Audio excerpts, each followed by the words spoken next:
Le genre du romanesque est souvent utilisé par les auteurs du XIXe siècle. C'est notamment le cas d'Alexandre Dumas, un expert du roman feuilleton, avec son œuvre Les Contes de Monte Cristo. Cette œuvre nous raconte l'histoire de Damas, un jeune marin de 19 ans qui doit financer sa belle Mercedes. Mais un jour, il sera trahi et dénoncé comme conspirateur bonapartiste. Il sera donc arrêté et emprisonné au château d'If à Marseille pendant 14 ans.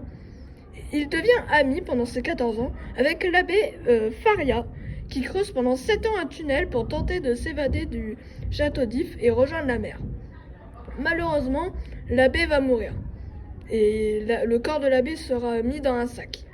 Dantès, sachant que le sac qui contient le corps de l'abbé sera transporté, euh, Dantès décide du coup de prendre la place de l'abbé dans le sac et pour sortir en fait du château d'If. Donc, dans cette étude linéaire, on va se demander comment cet extrait romanesque, centré sur un plan d'évasion risqué, suscite l'intérêt et l'effroi du lecteur, suspendu au destin de l'héroïque Dantès. Donc, on va passer à la lecture expressive. À ces mots, il se rapprocha d'Edmond, qui entendit déposer près de lui un corps lourd et retentissant. Au même moment, une corde entoura ses pieds d'une vive et douloureuse pression. Eh bien, le nœud est-il bien fait demanda celui des fossoyeurs qui était resté inactif. Eh bien, fait, dit l'autre. Je t'en réponds. En ce cas, en route. Et la civière, soulevée, reprit son chemin. On fit 50 pas à peu près, puis on s'arrêta pour ouvrir une porte, puis on se remit en route. Le bruit des flots se brisant contre les rochers sur lesquels est bâti le château arrivait plus distinctement à l'oreille de Dantès à mesure que l'on avança. Mauvais temps, dit un des porteurs. Il ne fera pas bon d'être en mer cette nuit. Oui, l'abbé court un grand risque d'être mouillé, dit l'autre. Et ils éclatèrent de rire. Dantès ne comprit pas très bien la plaisanterie, mais ses cheveux ne s'en dressèrent pas moins sur sa tête. Bon, nous voilà arrivés, reprit le premier. Plus loin, dit l'autre.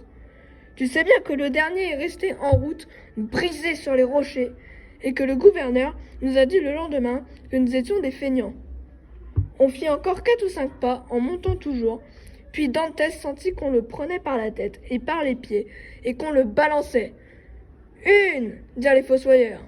2, 3. En même temps, Dantès se sentit lancé, en effet, dans un vide énorme, traversant les airs comme un oiseau blessé, tombant, toujours avec une épouvante qui lui glaçait le cœur. Quoique tiré en bas par quelque chose de pesant qui précipitait son vol rapide, il lui sembla que cette chute durait un siècle. Enfin, avec un bruit épouvantable, il entra comme une flèche dans une eau glacée qui lui fit pousser un cri étouffé l'instant même par l'immersion. Dantès avait été lancé dans la mer, au fond de laquelle l'entraînait un boulet de 36 attaché à ses pieds. La mer et le cimetière du château d'If. Donc on va tout de suite passer à l'analyse linéaire de ce texte. Donc on a 3 mouvements. Le premier c'est de la ligne 1 à 9. Il se concentre sur le déplacement du corps de Dantès. Ensuite, le deuxième mouvement c'est de la ligne 10 à 21. Et ça va être concentré sur la révélation du lieu et aussi sur le fait que les fossoyeurs veulent balancer le corps. Et le dernier mouvement de la ligne 22 à 29 qui est concentré sur la chute de Dantès. Donc on va commencer avec le premier mouvement. Alors tout d'abord on a des mots qui reflètent la passivité. Donc entendit, un corps lourd et retentissant. Ensuite on a une situation inquiétante. Quand on dit que le nœud il est serré d'une vive et douloureuse pression, c'est inquiétant parce qu'après Dantès il veut défaire le nœud pour pouvoir s'évader. Donc s'il est bien fait, ça va rendre la tâche plus compliquée. On fit 50 pas à peu près, donc en fait ça montre que Dantès ne voit pas, vu qu'il est enfermé dans un sac, il voit pas ce qui se passe. Donc du coup il compte les pas pour essayer de se repérer. Et C'est accentué aussi par des verbes au passé simple comme s'arrêta, remis, montrant qu'en fait il se réfère à toutes les actions qui ont lieu. Euh, Ensuite, on passe au deuxième mouvement. Donc, on a déjà des petits indices qui nous montrent que Dantes va être jeté dans la mer, comme le bruit des flots se brisant contre les rochers, ou l'abbé court un grand risque d'être mouillé, il ne fera pas bon d'être en mer, mauvais temps, risque d'être mouillé. Donc, en fait, là, on a tout le champ lexical de la pluie, du mauvais temps. On voit que Dantes ne comprend pas tout de suite. On a d'ailleurs une hyperbole. Ses cheveux se dressèrent pas moins sur sa tête.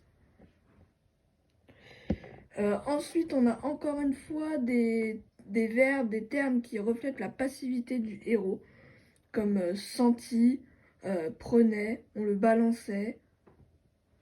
On a encore le nombre de pas, qui, comme tout à l'heure, reflète le fait que Dantes ne peut se référer qu'à ça pour se repérer. Ensuite, on a un. Ensuite, c'est écrit l'autre, tu sais bien que le dernier est resté en route, brisé sur les rochers, et que le gouverneur nous a dit le lendemain que nous étions des feignants. Donc en fait, cette phrase accentue la peur du lecteur et de Dantes, parce que Dantes, lui, il est vivant, donc il a peur de mourir brisé contre des rochers. Donc voilà, ça accentue aussi l'intérêt du lecteur, qui du coup espère que Dantes ne finira pas comme ça. On a encore des termes qui accentuent le mystère autour du lieu, malgré le fait que le champ lexical de la pluie et du mauvais temps nous guide un petit peu. Par exemple, on a nous voilà arrivés, mais sauf qu'on ne dit pas où. C'est un peu vague, ambigu et incomplet. On voit aussi que les fossoyeurs ne prennent pas du tout au sérieux la mission, comme le confirme la citation « Ils éclatèrent de rire ». Donc pour eux, en fait, le corps, c'est juste un jouet. Ensuite, au moment de balancer le corps, on a un compteur. 1, 2, 3. En fait, le compteur, ça accentue l'intérêt, la peur, etc. Parce qu'on sait qu'à 3, Dantes, il va être balancé. Donc ça augmente le stress autant chez le lecteur que chez Dantes. On va ensuite passer au troisième et dernier mouvement. Donc encore une fois, on a des verbes qui reflètent la passivité du personnage, comme se sentit lancé, glaçait, tirait, sembla, durait, avait été lancé, l'entraînait un boulet. Ensuite, on a le champ lexical de la peur, de l'effroi, comme épouvante, glacé, un cri étouffé. On nous montre aussi que cette chute est longue. Cette chute durait un siècle. Voilà. Ah oui, et aussi encore, enfin, et puis la répétition du mot tombant, tombant. On a une comparaison qui décrit la chute comme un oiseau blessé. Et enfin, on a une métaphore, la mer et le cimetière du château d'If. Donc voilà, une métaphore pour dire qu'en gros, les corps sont balancés dans la mer. Donc en conclusion, cet extrait du conte de Monte Cristo de Alexandre Dumas suscite l'intérêt du lecteur grâce à des indices vagues qui nous révèlent petit à petit le lieu où va être balancé Dantes, et aussi beaucoup de termes reflétant la passivité du héros qui qui du coup empêche le lecteur de vraiment savoir ce qui se passe, et du coup ça le maintient en haleine jusqu'à la fin. Donc le Comte de Monte Cristo est un roman feuilleton. L'extrait en fait s'est arrêté sur ce passage là, donc on pourrait se demander ce qui va se passer dans la suite.